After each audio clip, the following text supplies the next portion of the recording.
Welcome to Beyond the Front Door podcast with Lindy and Rhea at Peak Properties.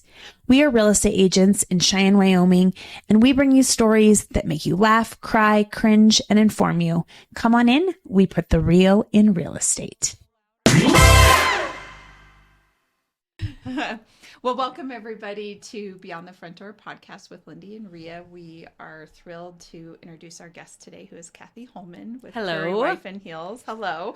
We have been discussing this for a minute, and so we're so glad to finally have you here. Thank you for having me and for being patient with my crazy schedule for us to get this done. No, of course. You're out there doing good work. And this is going to air tomorrow, Thursday, November 20th. So you will have already spoken here in Cheyenne tonight, but you're here because you're going to talk about you've partnered up with Uprising. Yes. And you're going to do a talk on digital harms, right? Parenting in today's tech world, right? Yeah. The digital age that we're bringing our kids up in and how to keep them safe, if that's even possible. Yeah. Right? Yeah, right. Yeah. Well, if you could just give us a very brief rundown of where you're from, how long you've lived in Wyoming, where you live, family if you'd like, and your excellent Prairie Wife and Heels career. I know, I made that up as I went and it turned out okay. Yeah. So originally I'm from Milwaukee, Wisconsin. Every once in a while that accent will sneak in there. My kids are like, say bag again. I'm like, bag. It's like Minnesota. I know. Yeah, hey there, Yes. Yeah. I just posted a recipe today on the blog that is a hot dish. And I'm like, my Midwestern people will understand hot dish means casserole. So yeah, just a little nod. So I'm originally from Milwaukee and I came out to Wyoming when I was 17, so almost 3 decades ago, a while ago for college. And honestly, while this is probably frowned upon now, back in the 90s, it was cool. I came to marry a cowboy. Actually, I think it's very romantic. Yeah. I do too. And I didn't know one, but I knew Wyoming was a good place to find them. Mm-hmm. So while getting my education degree, I ended up meeting the man who I married at the beer tent at Frontier Days, which best place to meet an authentic cowboy, right? At Frontier Days, for sure. I tell my kids, don't ask me how I got in there when I was 19 because I'm not telling. Again, it was a different time. Actually, I think back then you were probably really sitting on the cusp anyway. Yeah, right? Right. Yeah. Almost. Okay. Almost. So I was actually a teacher here in Cheyenne at ARP for 5 years. I was a first grade teacher there. My degree is elementary ed, minor in early childhood. My husband works for Wyoming Machinery Company, started here in Cheyenne, and then they moved his territory. So that's why we moved up to Glen Rock. Okay. And we've been there for about 18 years. I have 5 children. The oldest is a sophomore in college at the University of Wyoming, and the youngest is 10, 3 boys and 2 girls, all very busy, active kids. Wrestling is a huge part of what we do. Yeah. All of them wrestle, not the one that's in college, but the girls and boys. And while I was in my stay-at-home mom period of life, I started a mommy blog called Prairie Wife and Heels because it was kind of a nod to the fact that I wore high heels all the time, the city girl in me. Yeah. I was kind of known for it. My first graders every day would be like, what shoes are you wearing today? Like it was my thing. And the Prairie Wife came from my life in the middle of nowhere, Glen Rock, right? Mm-hmm. Very different from Milwaukee where I grew up, and social media was kind of becoming a thing. Mm-hmm. And I started everything 12 years ago, and my friends would be like, what are you, like, what? You shot a rattlesnake? Like, what are you talking about? And I would call it earning a Prairie Wife badge, when I had to go without hot water for 3 days or break the ice in the trough while the baby is strapped to me and things like that. I'd call it a Prairie Wife badge. It's like Little House on the Prairie. You got it. Yeah. And then you got that little bit of like grit, right? Yep. And so my whole entire mission with the Prairie Wife brand and how it's evolved over the last 12 years is to help others lead a life of grit and grace. So when that first started, that was blog posts, authentic parenting, recipes, just what it's like to be a woman, especially so far away from family and support. And through the years, that has just modified and changed to involve social media. I had a radio show in Casper on the My Country 95.5 morning show for 5 years, TV appearances, podcasts, emceeing, auctioneering at charity events. Basically, if you want to have me talk, I'm happy to be there, but it all has to tie back into helping others and that leading a life of grit and grace. So I am very careful about who I partner with, who I work with, and what I do. And you ladies fit right in there. So thank you for having me on. We're so glad to have you. Yes, thank you. We're so about much. that too. And I feel like we've been having a lot of conversations lately about grit, haven't we? Yeah, we have. It is a necessary thing. Yes, it kind of is. Just Especially in 2025, I think. Yeah, and I think maybe we're lacking a little of it in some areas. I'm always like, we got to toughen up a little. Yeah, I think that there's something to be said for that, for sure. Yeah. Well, shout out to your daughters for doing wrestling. Yeah, that's Talk been about grit. Yeah, that's been fascinating. Our boys have been doing it for 11 or 12 years, and the girls didn't want anything to do with it for a really long time. And then suddenly, one year, my oldest daughter started like going to the practice, and she loved it. And she had been dancing ballet for 9 years, was 1 year away from going on point. It's fine. And she left it all to wrestle, like, because it was, one too many activities and everything like that. And she said, nope, I want to wrestle. And then the little sister, when she saw big sis doing it, just dove right into it. So it's been really fun to see that sport grow in Wyoming. Really exciting, the growth that we've had there. Yeah. So I was thinking, I don't remember women wrestling when I was in school. So when did that start? So you always had a few outliers, right? Some girls that were willing to just brave it and do it. But usually by the time you get to high school, the girls can't compete on an even playing level, no matter how good they are. It's just totally different body strengths, the upper body versus lower. And so a lot of them would then become managers of the wrestling team, though there are some amazing ones. Sure. Sarah Tolan's a really big name. She did some amazing things. Jessica Brenton here in Wyoming. But it just kind of started getting more and more popular, I feel like maybe in the last decade in Wyoming, for sure, the last 5 years. And then we sanctioned it, which that means that there's now support and funding for it at middle school and high school level. And that also means that girls aren't stuck wrestling boys all the time. There is an option now for girls to only wrestle girls, which then made a lot more parents feel more comfortable with it and continued to grow the sport. Yeah. Yeah. I love it. I feel like I know that there's some moms on my social media that have daughters in wrestling. Yeah. And I thought, good for them. Well, my daughter wrestles my son. Like, maybe you need to get, I'm telling you, the scholarship opportunities are insane for female wrestlers. Really? They're just knocking down your door. there was a girl here in Cheyenne.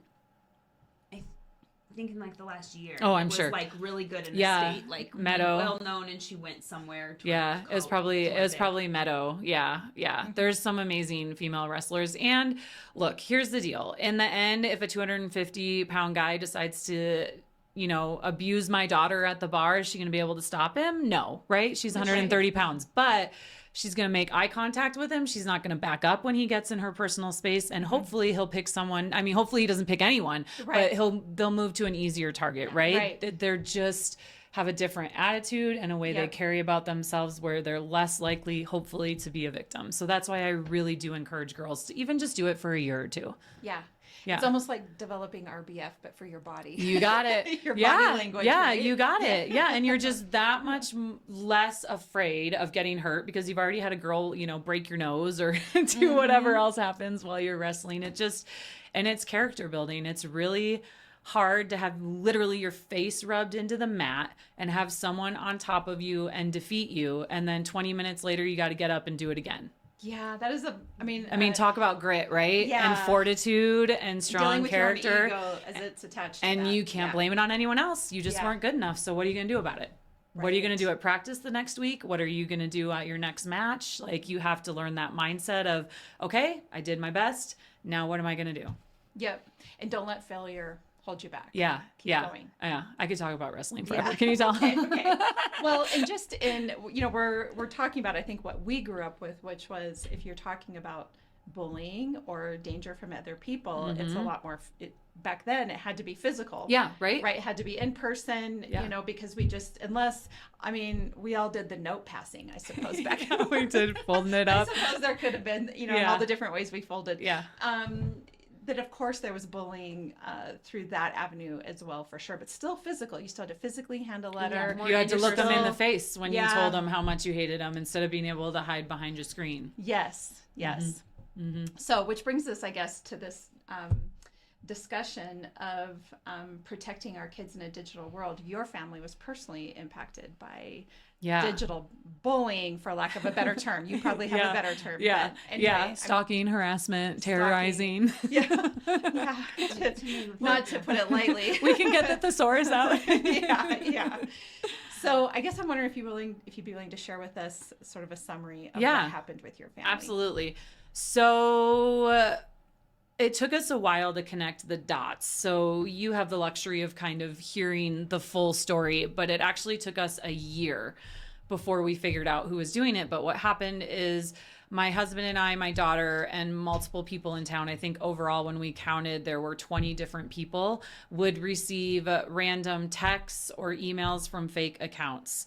And some of them were made to look like they were from my daughter. Some of them were made to look like they were from me. Some of them were made to look like they were from my my daughter's current boyfriend. And some of them were made to look like they were people in the community. And all of them throughout that year, the purpose was to tear down the character of my daughter or get her in trouble. So we received, just one example, we received a text from a concerned parent from an anonymous number that said that our daughter was, in our mind, doing inappropriate things with boys in pickup trucks, and that there also was a bet going on at school with the boy that she liked. Preston is his name, her current boyfriend, and also a victim in this case as well, that he had a bet going about who could take away her V card first. Okay, so this is the nature of it. There was an email that supposedly came from one of the teachers at school that went to our daughter's wrestling coach and FFA advisor that said that she shouldn't be allowed to go to state FFA because she was going to sneak out and go have sex with Preston. So, yeah. So things like that over and over, or a text from an unknown number to, we call them the anonymous texter for the whole year. Like, that's just what we labeled it. Oh, the anonymous texter texted again. Oh, we got another thing from the anonymous texter, because we didn't have any idea who it was. It was all hidden behind technology. There's an app where you can have unlimited fake phone numbers, and you can use it over and over. So people would say, well, why didn't you block them? We did. And they just recreate a new one. Why didn't you change your phone number? We did. They find it out because it was actually an adult in our community.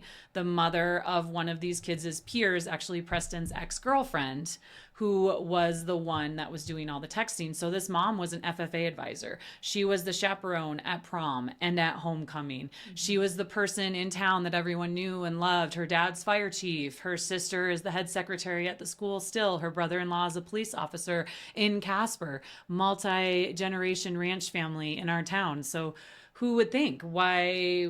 And she would send texts to herself and her daughter's best friend and her friends, all made to look like they were from us. And then verbally, she would also tear down our family. So this is going on for a year, and we're perfectly quiet about this. Anytime we would get it, I didn't post on social media about it. I didn't talk to friends about it. It was us and the police.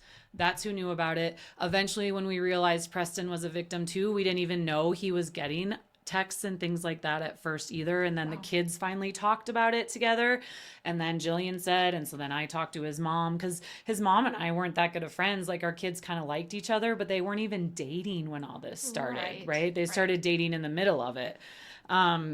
I know this is really convoluted, and I'm trying to make it like A to Z, but it's so hard. Yeah. So we reported it to the police, and we just kept track of everything, screenshots. I mean, if you go to my website, prairiewifeandheels.com, you can read our victim impact statements, and there's some actual evidence and screenshots there, and the timelines are there, but there's hundreds of texts. Hundreds. If you scroll back, you can see one video where it goes on for a minute and a half, and it's all the texts that she sent to Preston. Wow. And it just goes. And this was a grown adult that was doing this. Yes. Again, I want to emphasize this is a 40-year-old woman. Her daughter had been dating Preston, and her daughter broke up with Preston. Okay. Theories abound, right, as to why she did it. According to her confession to the police, she did it because my daughter was bullying her daughter. My daughter has never once been called into the office ever. Yeah. For bullying. Yeah, ever. It didn't make sense. Ever. And her sister's the head secretary, so she's going to be afraid to report it. And then there was also a phone call that she had with me right before we started finding out who did it. And she said that she was going to kill herself because of the texts I was sending to her, which now we look back and we're like, she knew she was sending them to herself, yet she's trying to use that to manipulate my behavior. Yeah, well, not just to stop you for a minute. There's so much. I'm so sorry. So I've been following your story, and I remember so I'm certain at this point in listening to the podcast, people are going to be like, oh, this sounds really similar to the movie Unknown Number that came out on Netflix, in August. And I saw that you had people commenting about that. And so you decided to do a video. But I want to stop here for a moment and talk about the fact, like in that movie, that mother was causing all of that harm to that's a documentary. The documentary. Excuse me. Yeah. Thank you for correcting me. Yeah. That, I mean, she was causing her own daughter emotional harm and the people that were involved, and just like what happened with you. And you almost wonder to yourself if there isn't a mental health issue or something going on 100%. with that, with anybody that does something like this. And I think she even said in the documentary, like, she couldn't stop herself. Like, she just kept going. I'm laughing because in the documentary, she's like, we've all done things that are wrong. I just got caught. And it's like, girl, No. we all go 3 miles per hour over the speed limit. Yes. We don't stalk and text our own daughter and tell her to kill herself. Yeah. That's that's not. No accountability, a lot of deflecting. No shame in what she did. And I just am curious if, in telling your story, and of course the timing of that documentary coming out, if you're hearing from other people that this is going on in other places. Yeah. So with our story, and there's so many different ways to go. So fun fact, when you send a warrant to Google, because there are ways to go on the back end and figure out who's doing it, and that's eventually how we found out, it took them 3 months to get that information back. And then it took AT&T another month and a half to get the other information we needed so that we could finally find out exactly who it was and stop it. Sure. So this is how people die. Right. And I think that we need to hold those tech companies accountable. Sure. So that's one point I want to There make. needs to be a faster response. Yeah, to because a warrant. yes, exactly, so that you can make these things stop. I can't believe they are allowed to have that long. I mean, if you got a warrant, you need to like move, right? You literally get a ticket number, and when they get to you, they get to you. Yeah. And so it was 3 months and then another month and a half. Yeah. And the reason I'm saying that is so then we found out who it was. And Marcy Smith is her name. I am legally allowed to say that. Marcy was pulled in for questioning. She confessed, and we had a protection order in place right away. It's called ex parte. And then we went in and had an official protection order put in. And then we didn't go to actual criminal court and get to have her accept her plea, which that's a whole nother conversation, until March. So from when it happened to when I actually shared publicly my story, it was over a year and a half.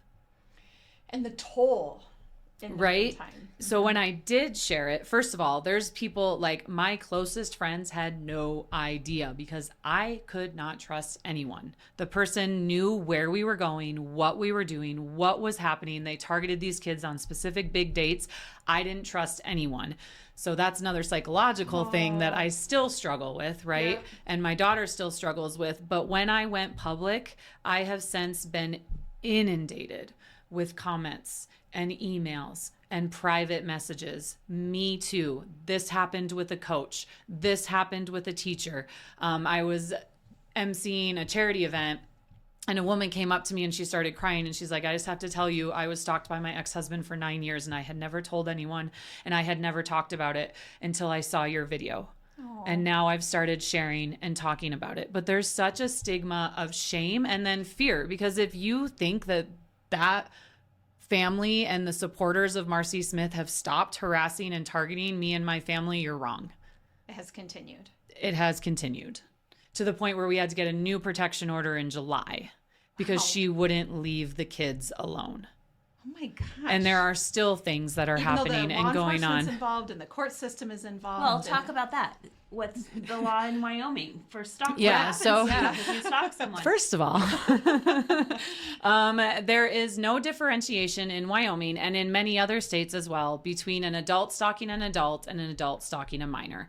So it was a misdemeanor charge for what Marcy did, despite the extreme sexual nature. She asked Preston for pictures in his underwear. The way our laws are in Wyoming, no problem. That's cool. Don't worry about it. Naked, not okay. Pictures, In their underwear, that's fine. We can do that. Lots of things we need to work on is what I'm saying. Sure. And that was sarcasm, by the way. I do not support that. Yeah. Do not use this information for evil.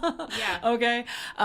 So it was the exact same as a littering fine. She got 2 years of unsupervised probation. So even though she's not supposed to drink, do drugs, and she needs to have mental health, meet with a mental health counselor regularly, there's no one following up on any of that because it's unsupervised probation. So she's doing basically whatever she wants and continued to still be near the children, sat in the front row at prom so that when the kids walked out for the grand march onto the stage, she was the first person there, sat 3 rows behind them at a basketball game. And so that's why we needed to go and get a harsher protection order. And a lot of rigmarole happened with that, but we ended up winning, which I'm very happy about because it's been a drastic change in my daughter because she was always looking over her shoulder. I can't even imagine just the presence of someone who did that to you and they just get to go to all the things. It takes away any and their sense of sisters at the front security and desk of the safety. school that you're at every single day. Yeah. I guess that would be one of my questions is how did that impact your daughter for a year and a half, your daughter and Preston? Yeah. Like the psychological piece of that. So I think that the part with stalking and crimes like this that you don't know until you know. So I mentioned the trust issues, right? Yep. My daughter does not trust anyone because it turned out that the person that was stalking her was her FFA advisor, was the mother of one of her peers, was someone that she literally had known her whole entire life. And should be able to trust. Yeah. And then, like I said, there's people that support her that are still in positions of trust for my daughter, So right? You're just like, Right? how can I trust anything? And who do you rely on? I think very quickly, I think about like we see movies or hear stories, let's say, of your house getting robbed, for example. Like That sense of safety is gone. that sense of safety is gone after you come home and find that somebody was able to get into your home and ransack it and take whatever it is that they want. How do you go back to living a normal life the next day? You know, all of a sudden you've got, 1,000 cameras up and locks everywhere and you're still not comfortable. Yeah. Or like there's the scam now where it's a number pops up and is like, hey, you want to have pizza? The way that affects my daughter when she gets one of those on her cell phone, like, right. And, of course we had her do counseling and we had her do therapy, and the thing is too, is she doesn't even realize what was taken away from her. She was 15 when it all started. She doesn't know any different, right? She and Preston have no idea. They don't know anything different. And one of the things I love, and I usually don't talk too much about Preston's case, especially you won't see me post anything on social media because he asked me not to. But I know to mention this would be okay. In his dad's victim impact statement, which you can find all of that on my website, prairiewifeandheels.com, his dad put it so poignantly. He said, this is the time when my son was supposed to learn what a healthy relationship looks like. This is what trust looks like. And she took that away from him. And I know the kids don't get it, but as adults we do. And It changed you and forever. right. And I talk about it all the time. Like, this is going to hit my daughter when she has a daughter. Because her child, if she has, God willing, if she has kids, when her child is 15, she's going to see how young she was. 15 and like, really is. and as a parent, my husband talked about it. He couldn't protect his family. Like, that there was not a dry eye when he was reading his victim impact statement, because he said, I, as the head of this household, I am supposed to protect my family. I am supposed to care for them. And I couldn't. That was taken away from me. I didn't know where the danger was.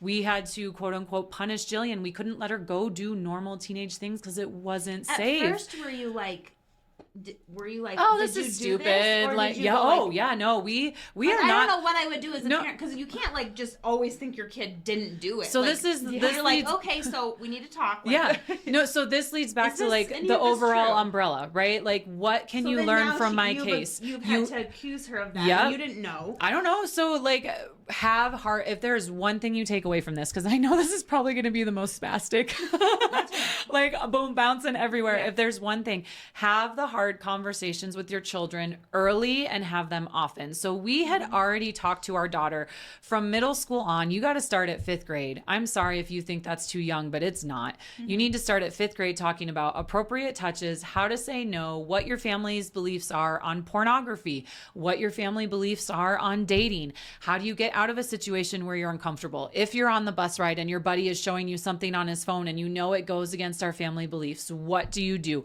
How do you get out of the situation, right? Have those conversations. So we had those conversations over and over.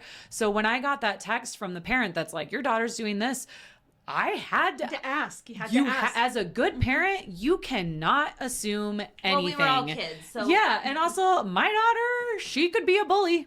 Like, that is very feasible that she could have said something mean. Like, she's got some sass to her. Yes. And every kid does, right? Yes. They're one way with you, and who knows? So you have to ask, and you can't assume anything.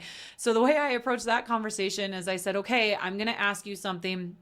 And if your answer is, yes, I did this, we're going to talk about how just because you make a choice once doesn't mean you have to keep on doing it. You have a right to say this no longer fits who I am and who I want to be, and you can stop it.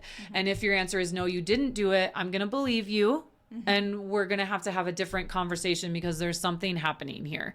And so, she's like, no, she was mortified. And then when she found out that same text got sent to her dad, like the damage, right? Like this kind of harassment. And it's so hard to admit out loud how much damage it did to our family, because I know that Marcy Smith's supporters are going to enjoy hearing what they did to us and what she did to us. I know that.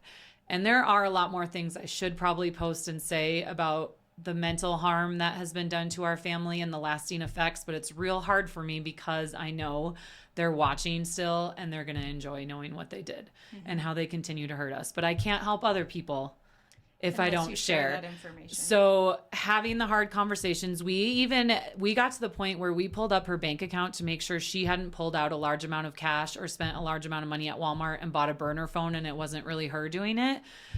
As responsible parents, I felt like that's what we needed to do. And she didn't even know that till she heard us talking about it a long time. And she's like, you guys did? And I'm like, well, we had it's to. important to protect her. Because she needed help. Yes. If she was doing that, she needed help. And as parents, we needed to get her that help if she was, because something's wrong. Right? As you said, right away, this is not a mentally healthy person that does this stuff. So having the hard conversations, all along made it easier. Plus she knew she could come to us, right? So every time she got a new text, she'd bring it to us, or anytime a new thing potluck on social media or whatever, she would just keep on bringing it to us, and we would document. And we went to the police right away. Don't go to the school. It's not a school thing. Right. Even though some of the things that happened while she was at school or referenced things at school, it was a police thing. It's a crime. So it is. And then there's also these amazing people called victim advocates. I had no idea such a thing existed.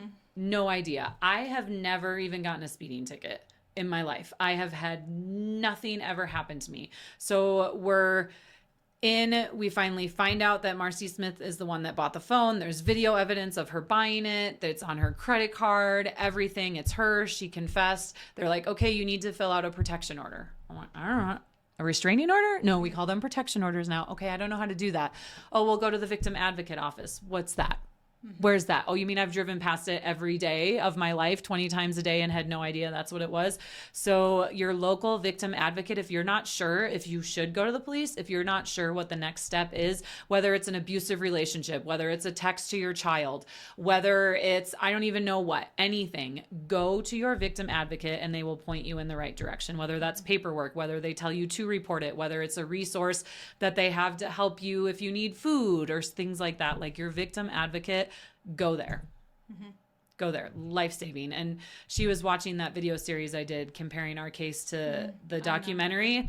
And she's really amazing. She called and she goes, so I heard you finally admit for the first time publicly that this has caused some trust issues for you. She's like, was this a breakthrough or a breakdown that you finally admitted that this has been hard? Because so much of what I post is, we're going to change the law. We're going to do this. We're going to get through this. We're going to keep our community safe. And like I said, it's really hard to talk about the emotional aspect and the harm that's done, because I don't want them to see and enjoy it. But if it helps other people... Well, I think in order to get the point across to parents, like, it isn't harmless. It is not a victimless crime. There's multi-layers to it. It isn't just that they received some inappropriate text messages and are now going to court. There's a whole family system and community that's impacted. Yeah. And unless you share your story, parents aren't going to know that. Yeah, because think about, so we've got our little kids, which of course they had no idea anything was going on, but they would know we would, have them go play in the basement and watch TV, and they'd come back up and all of us had been crying, right? And what's wrong? Don't worry about it. And they're worrying. Yeah. Yeah. And then my older son, who knew what was going on and was getting texts as well himself, like, he can't protect his little sister, right? And who is it? Is it this person? Is it that person? And the weariness, and the kids were stalked in front of so many important events that they stopped looking forward to anything, because they knew a dance or a big wrestling tournament or this or that. Which is interesting, because that was on that show too, that unknown caller, she did the same thing. It was always around like some kind of when event. It's going to have the most impact. Most negative, emotional. 100%. And what I say over and over about our case, and frankly, any stalking case, right?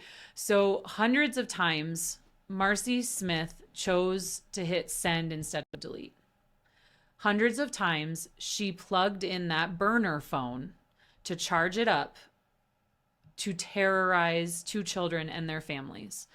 Think about what she could have done with and for her own children if she had put that time and energy into her own family. Yeah.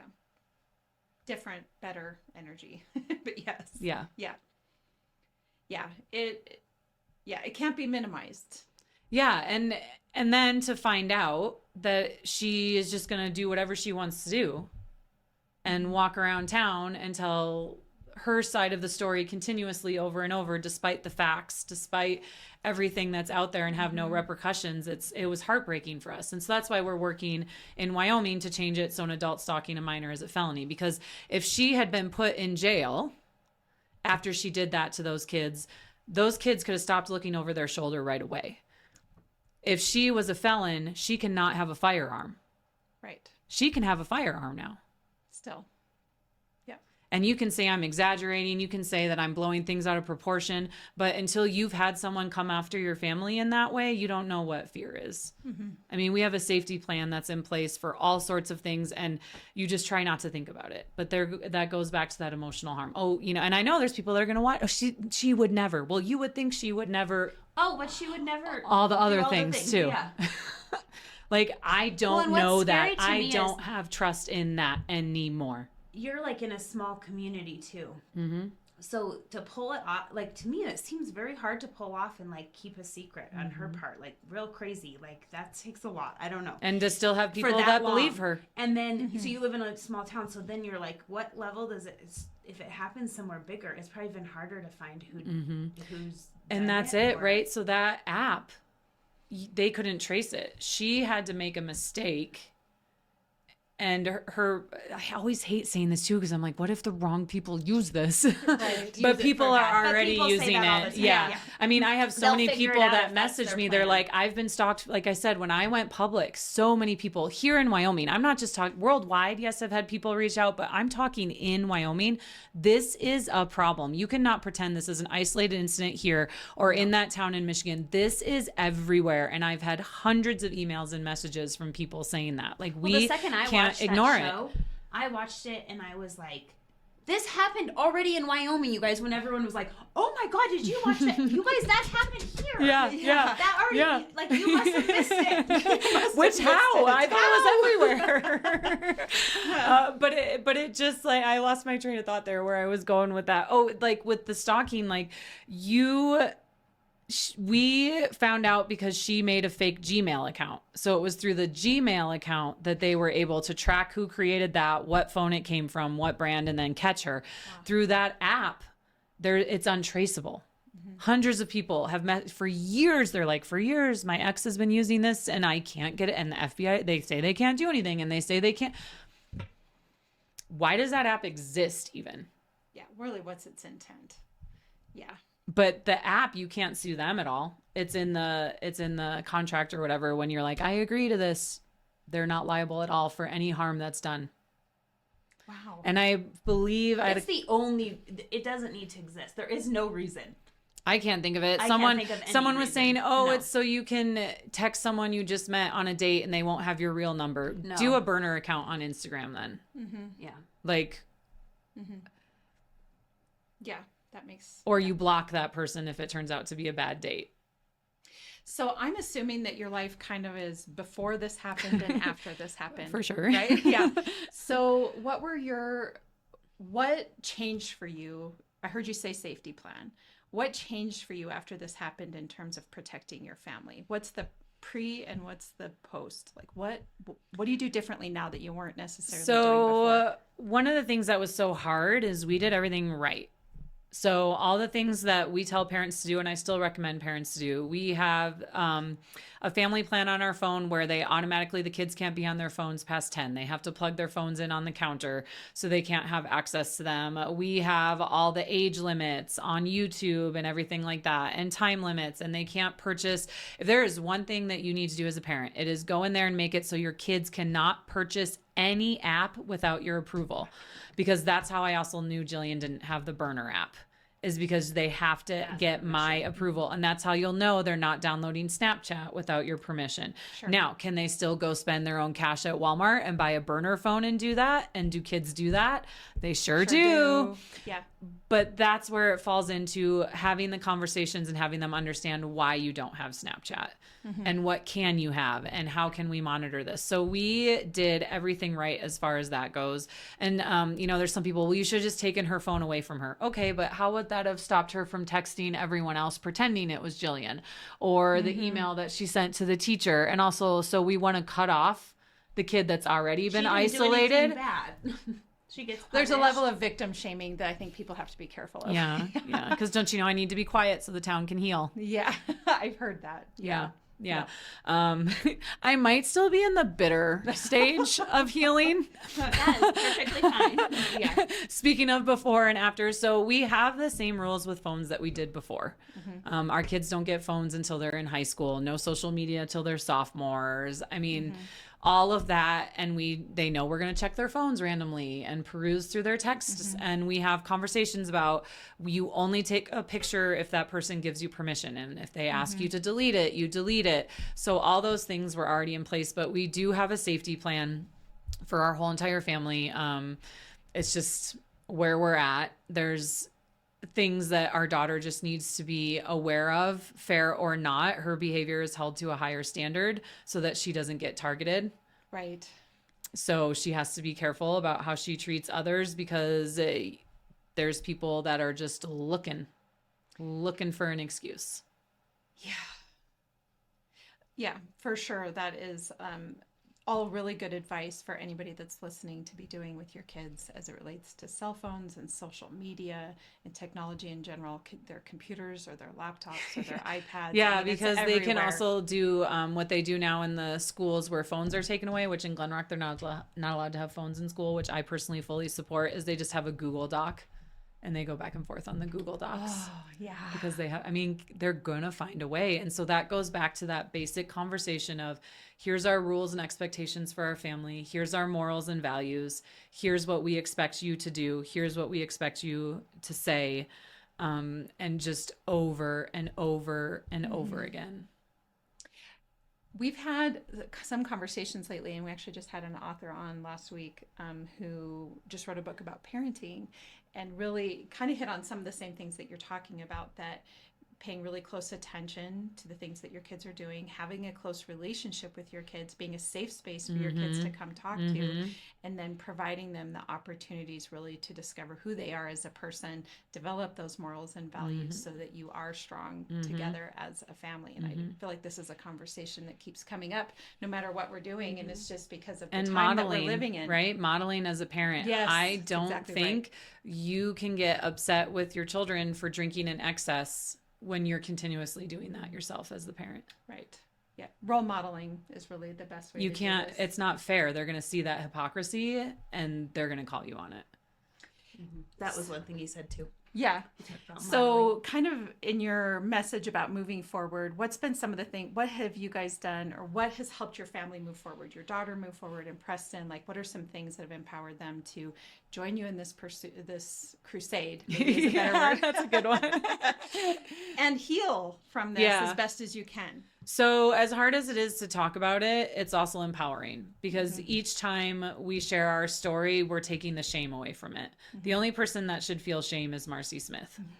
And again, even though, bless you. Thank you. And even though I said, you know, it's really hard for me. I have trust issues with people now. I don't trust people. There's probably not going to be a lot of new people invited into my circle anytime soon. And my circle got a heck of a lot smaller. And maybe that makes me a bad person, but that's just where I'm at. Yeah. And so I think I lost track of what the question was. So Sorry, the ask me question again. really is, how have you guys moved forward? How have you shown up as a family together? Yeah. So every time we talk about it, it's empowering. Reading those victim impact statements, even though Marcy Smith showed not a shred of emotion during that part of the court hearing, didn't make any eye contact, and really could have cared less about what we said, it was important for us. And then for Jillian to testify in front of the Management Council and the Judiciary Committee to get these laws to change, and for her to see that her voice is having a positive impact on these. I mean, there was not a dry eye. All these men and women on the Judiciary Committee, by the time we got done, I felt so bad for them. They're like, we're gonna need 10 minutes to just after that one, but to see that good can come from it, that's really big. And we still have a ways to go. The vote is in February on our law, so legislation still is going to have to vote. It ends up being 6 times, 3 times on the Senate, 3 times on the House to pass our bill, but hoping to change things for the better so another family doesn't have to go through what we did of the adult that stalked their child, just having little to no repercussions for their actions. That would be huge. And then things like this, right? If one person listens to this podcast and has an aha moment and talks to their child, done. The hundreds of people that have reached out to me for help and support, which I give to them with links and however I possibly can, trying to connect them, or even just hearing, I get it. I hope you feel safe now. I know what you've been through. This is not your fault. You did nothing to deserve this. You did nothing to deserve this. And that's still a conversation I have to have with my daughter when things get a little stressful or things get hard. Yeah.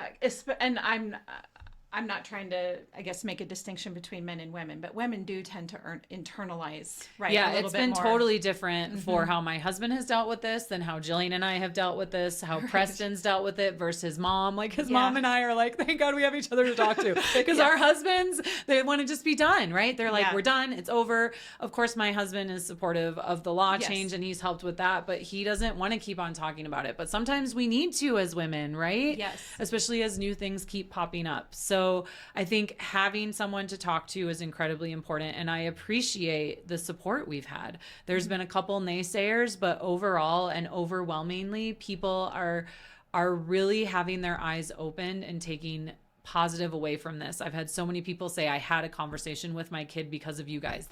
What if that had never happened? What if that conversation is what saves them when a coach texts them or something else inappropriate happens? That's why I'm going to keep talking about it. Yeah, you absolutely have to. And you're turning your mess into your message. So, yeah, absolutely. Perfect. Yeah. So tell us about the law. Okay. What are you doing? So I don't know how the government works. Well, I think you're learning. I sure am. My understanding of the government and how you make laws was Schoolhouse Rock, and I am not even kidding you. Like, how does a bill? So when I realized that there was a lack of protection for children in our stalking laws, I literally Googled Other states. how do you change the law? Yeah. And then I spoke to a couple people that I know that have lobbied for law change. And I said, walk me through step by step. And I wrote like 10 pages of notes. There's been so many amazing legislators that have taken time to sit down with me, walk me through the process, suggest people to talk to. So I literally had pages and pages and pages of notes. And then I went and I looked up other laws. The case that Unknown Number was based on, my sister-in-law sent me that article in January of this year. It feels like forever ago, but it was January of this year. It was talking about just the case. And I saw that the mom got jail time and I was like, what? So I looked up Michigan's laws, and actually Michigan's laws are what I based ours on. Okay. So all that I did was get Arizona, Michigan, Colorado, find out what theirs was, made up my own law. I had Laura from Wyoming. She helped me write it as well. She's been like I said, so many people stepped up that I reached out to. We wrote the law. Originally, it had 3 parts to it. And then I went to Brian Boner, who was my local guy. I talked to him 3 days before our court date. And I said, hey, this is going to go public on this date. And I want to have this law go into effect. Here's the gist of it. Do I have your full support? And he said, absolutely. So I got my first person that was willing to bring it up and fight for it and was willing to go public about it. So then that was in the newspaper. And so then 2 weeks later, I believe it was, which is unheard of, we were able to testify in front of the management council and get our law put in, which means that people will go through it, look, and consider drafting it to vote on. In the interim committee? Yeah. Yep. So it's a budget year. Right, which is always harder to get these kinds of laws. Yeah, so we got it in front of the Judiciary Committee. That was the next step. Testified in front of them. This is why it's important. This is what I wrote. 18-page packet that I had printed out for everybody with all my data, everything with our case, all the laws, everything I did to write it.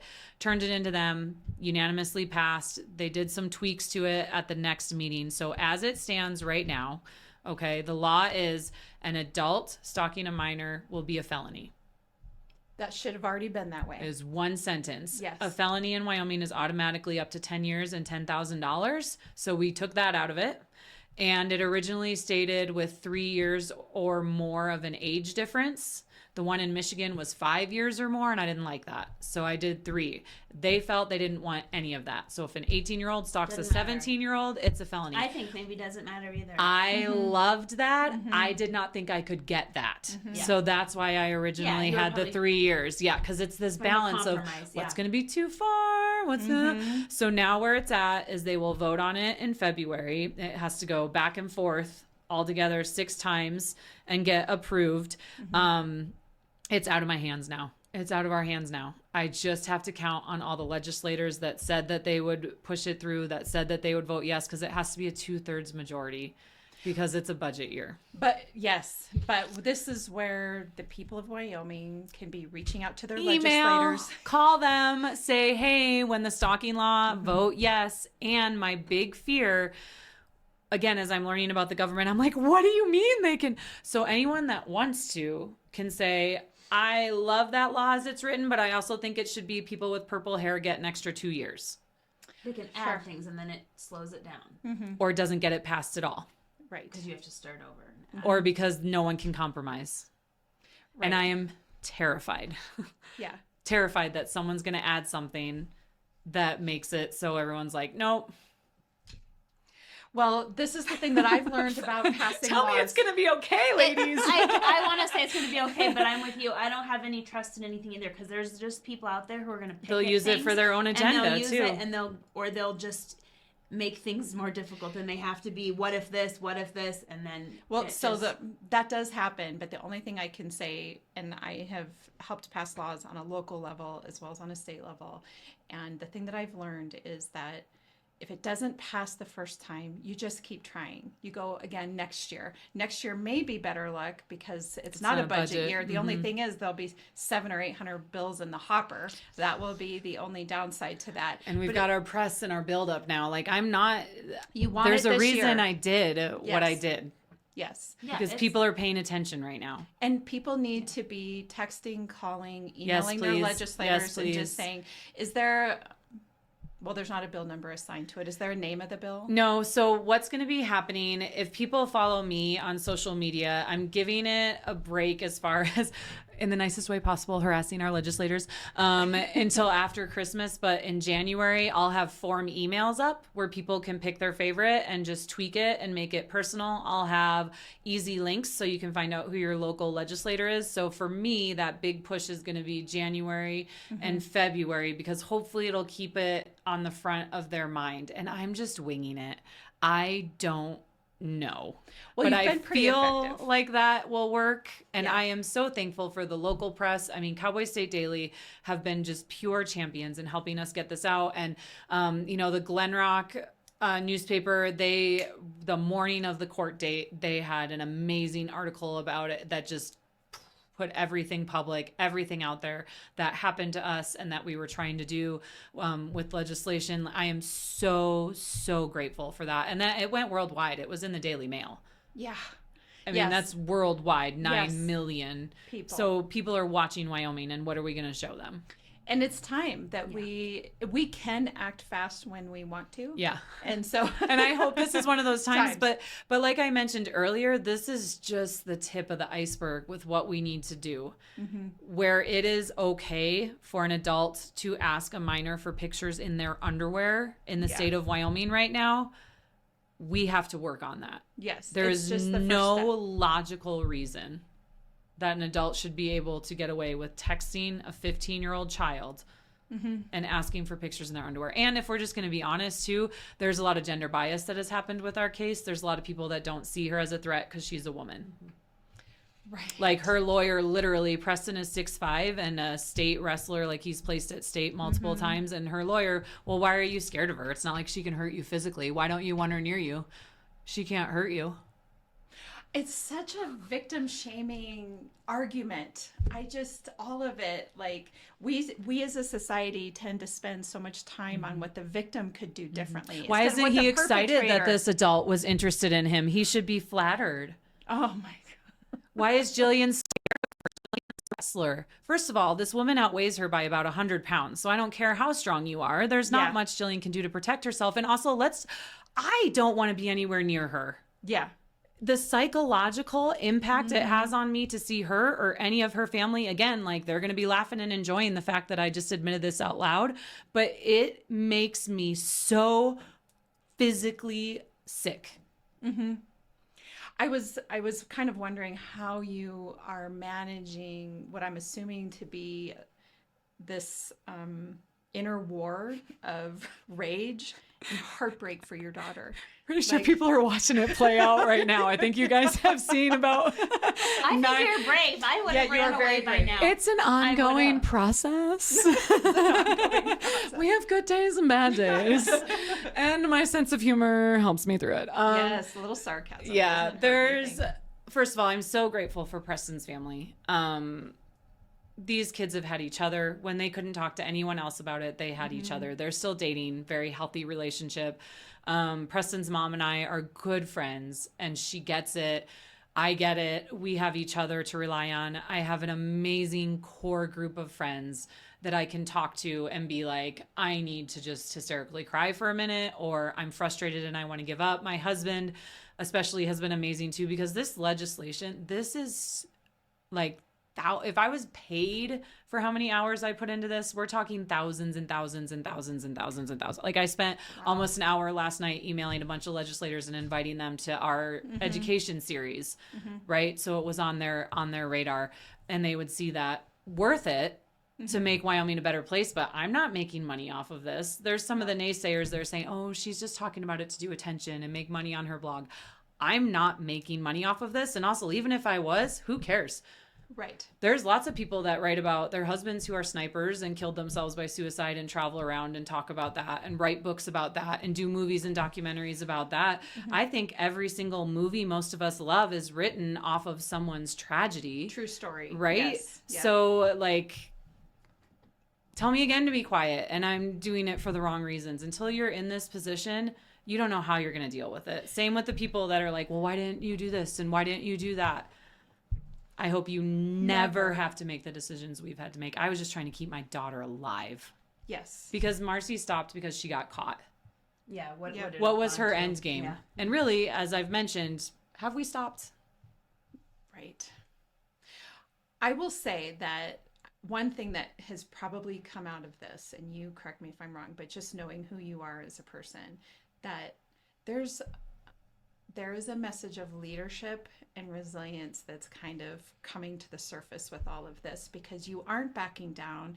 You're not allowing yourselves to be victim shamed. You're doing what you can to handle the live moments, but then you're doing something about it. And that's what leadership is. It's about being in service to other people. And you aren't doing this for attention or for financial. No, someone else can have this if they'd like it. Yeah. That's great. If you could trade lives. I wouldn't though, because else... I wouldn't make anyone else have to go. But you have the capability to do something about it. And I think that's what leadership is. It's about seeing a need and being a servant to your to people and to the community around you, and to go on. So I imagine that your daughter, while this is going to be a very rough lesson in it, for sure there's going to be some grit and resiliency and leadership that she's learning from it as she goes forward. And we've talked about this as a family from the very beginning. We are a family of faith. We're practicing Catholics, and we believe that God gave this to us for a reason. And I'm not saying that as and a that's like, what I wanted to say, but I wanted to say there is a reason things happen. Jillian and Preston are And alive. why you were chosen. Yes. And they're not only doing okay, they're doing well. Yeah. They're thriving. Yes. How many other kids and families Are not. could do that, right?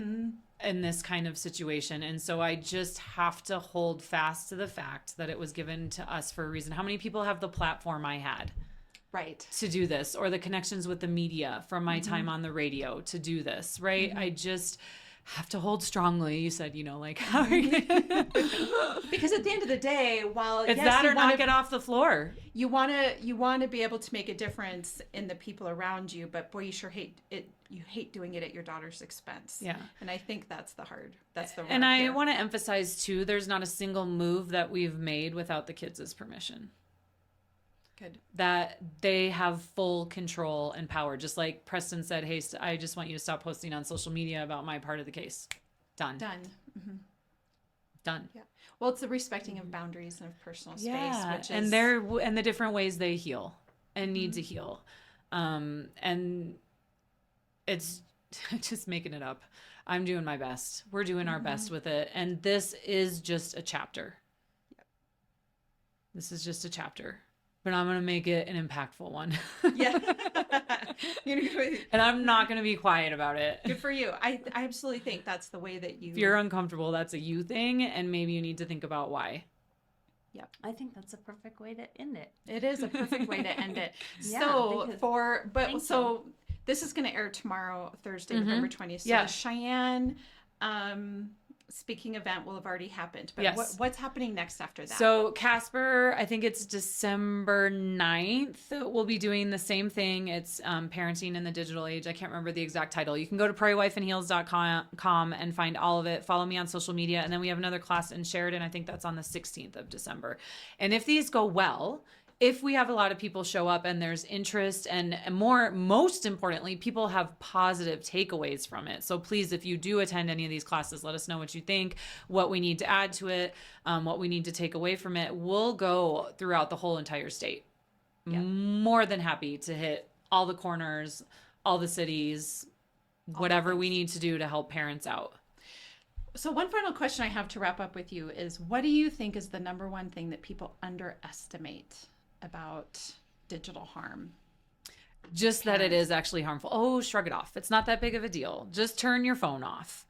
Kids aren't going to turn their phones off. If you take your child's phone away, even though you're doing it to protect them, they are now completely cut off from all of their peers and all the things their peers are talking about and all the things that their peers are doing.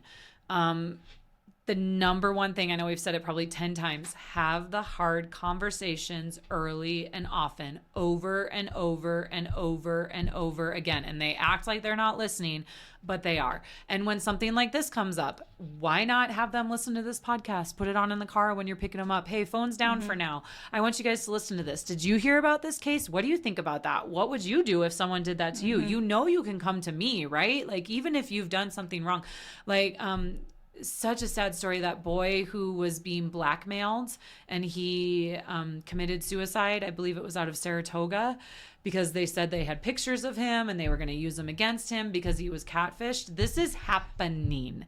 Yep. So if you talk to your child right now and say, hey, I don't care what you do. If you send that inappropriate picture and someone says they're going to use it against you, come get me. I'm here to help you. I don't care. Just like that whole, hey, if you are drinking, just call me, dude. I'll come get you. We'll figure out the rest later. Right.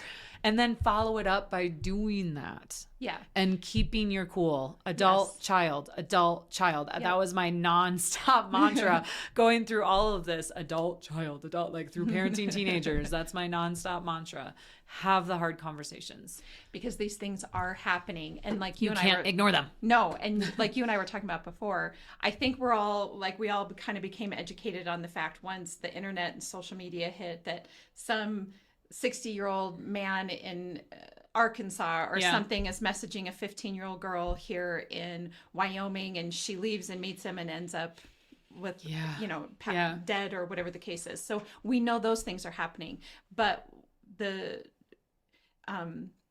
information highway is always updating. It's not always a stranger that's doing it anymore. Not always a stranger that's doing it anymore. Oftentimes it's not. And and too, great, you've known Coach the whole entire life, but your child still shouldn't be texting Coach on one-on-one. Yep. It needs to be parent, coach, kid on any of those group texts. I don't care how long you've known good old Joey.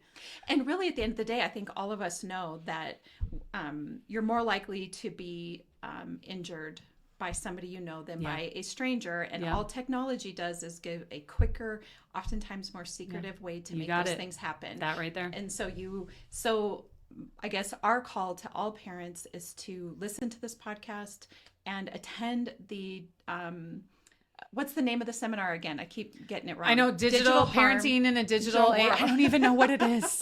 I know, and there's so many things on it. But anyway, attend and listen. Worst speaker ever. Yes, no, because it's the way that you protect your kids. That's our role. Yeah, and it's not going away. It's not going away. And like, not so gentle reminder, it's your phone you're letting them borrow. Right. You can look at it, you can take it, you can scroll through it whenever you want. You paid for the phone. And it's also okay to say, hey, as long as you're under my roof, I don't care if you paid for that phone on your own, you can't have it. Right. Till you're 18. Yes, that's right. Like, they paid for it with their own money. I'm still putting a roof over your head and food in your belly. I am still your legal guardian. Yes. No. That's right. So it's protecting our kids in a digital world. Thank you. I knew there was digital in it somewhere. I'm on your website, so I'm getting it from there. Good. Anyway, so attend and listen and do what you can to protect your kids, because as soon as we all think that we know all the things to protect our kids, something new comes along. All you got to do is talk to any law enforcement officer, which Lindy's husband is a police officer. Talk to any law enforcement officer, any attorney, any judge, any school teacher. Principal, they're all going to tell you. I remember during my time in working in prevention, you talk to any school resource officer, what's their number one headache? Phones. Cell phones. Yep. And the issues that are caused by cell phones. And so it's just not something to be taken lightly. And it's not too late. If your kid is 17 and you've never done any of these things, start now. Yeah. It's going to be uncomfortable for a little bit, but who cares? Yeah. Yeah. Yep. Absolutely. Yeah. Well, thank you so much for joining us. Yes, we really appreciate you. Thank you. I appreciate you giving my bitter but working on healing voice yet another way to help people. It's real and authentic, and that's what we do here. Yeah, you have to. I mean, everyone has to keep talking about these things, or we can't make any changes. Yeah. You can't just pretend like it's not happening. Yeah. Well, thank you for giving me a way to do that. Of course. Thank you so much for joining us. And for all of our listeners, as you know, you can find Beyond the Front Door podcast on YouTube, and as well as all of your podcast channels, platforms. And please be sure to hit the subscribe button to whatever platform you're listening to. And we hope you have a really great day. Thank you.